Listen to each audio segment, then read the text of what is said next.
Tēnā koutou katoa, ko wai au. Mai tēnei waiwai, he uri ahau o kaitahu, kā te māmoe, waitaha, kā te hāwea. Mai tēnei waiwai, he uri ahau o ngā te kahungunu, ngā te toa rangatira, ngā te raukawa, ngā te rongo mā wāhine. Ko Jade Maguire tukungoa. Kia ora. In all honesty, I don't know my why. I don't know why I do this. I have this internal driving force that kind of guides me to do all these things, and I just don't question it anymore. I searched for my why, and I still don't understand it.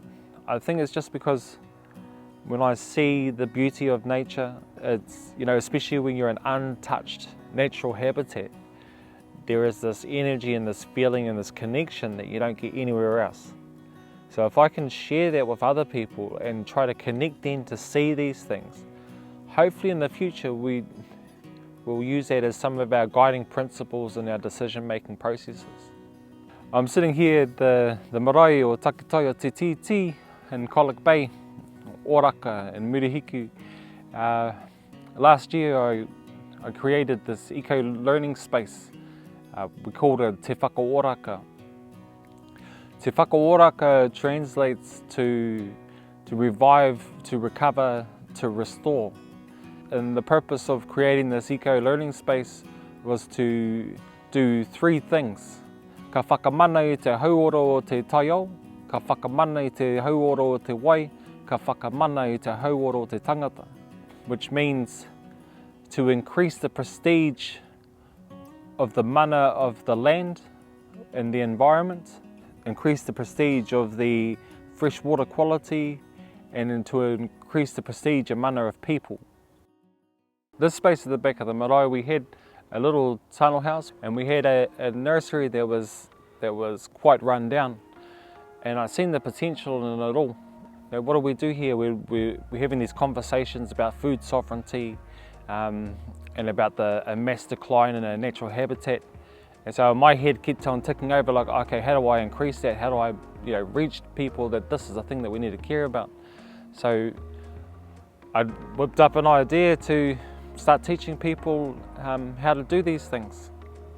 So at the moment, to increase our capability and our capacity, we're training up 6 different people who come from various backgrounds.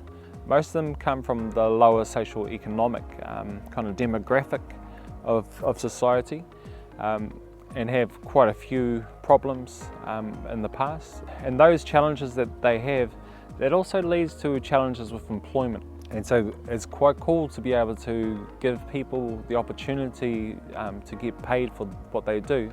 Getting up there, doing it, and starting to find our pathway to try to make things better. But we're able to support each other and get a whole lot of things done.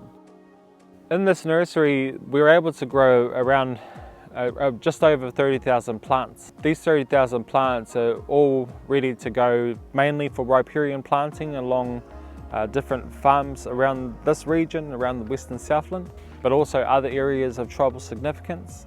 We also undertake a bit of actual restoration work where we are re-enhancing the whenua by way of getting rid of invasive species.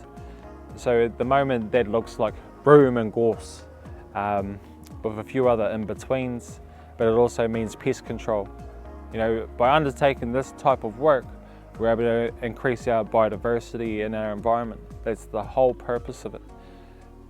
I would say about 70% of my seedlings that were raised in this nursery were planted by different school groups. Where a school would come in and would have little breakout sessions and would talk about the plants and the customary and traditional usages of those plants, and then prepare the seeds and then plant the seeds. There were times when we'd go up to Moores Reserve, which is all native habitat, and we go and collect the seeds from there and have those conversations in the bush. So what did Māori use these plants for? What are its healing properties, where it's used as a rongoa? What did we use it for? But you're able to give them a greater appreciation of nature. Just by getting out in there, we're able to reconnect people with the environment. because everybody's so disconnected these days. You know, even myself, I'll sit there for hours on my phone. But I also had that chance to go out into the bush and just, you know, just feel this energy of Papa Tuanuku and Tāne Mahuta.